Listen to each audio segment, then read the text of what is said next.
থমকে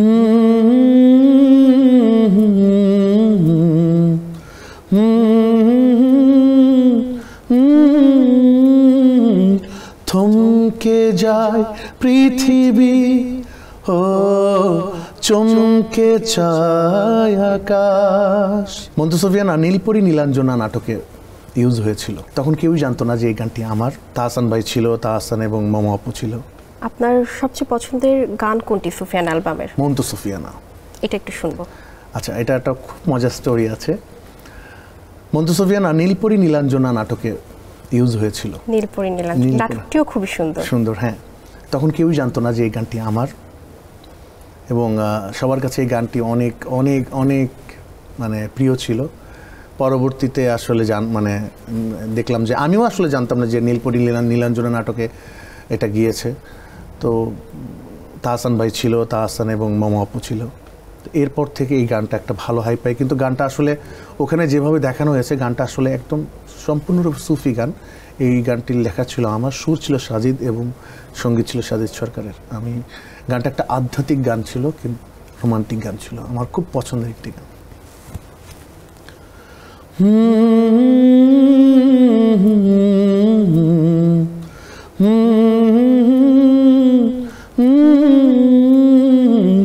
থমকে যায় পৃথিবী, ও চমকে চায় আকাশ। এই চোখে ও খোদা তারি তো বসবাস।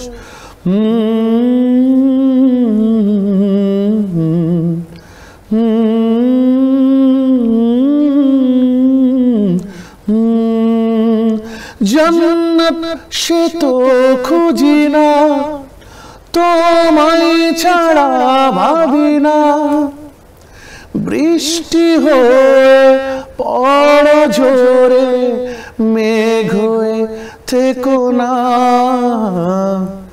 ও রে পিয়া পাপিয়া এসো না। চাই না সোনা হীরের কণা, মন্তু সুফিয়ানা। ও হা ও হা।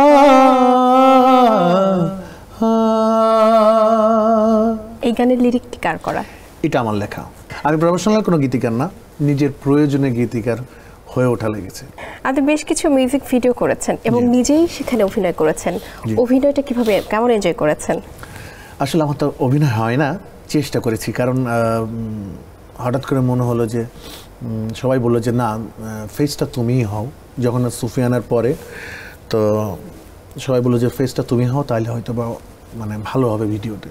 তো সেই জায়গা থেকেই আসলে ভিডিওতে অভিনয় করা। জানি না কতটুকু ভালো হয়েছে কিনা, তবে বেশ সবাই গ্রহণ করেছিল।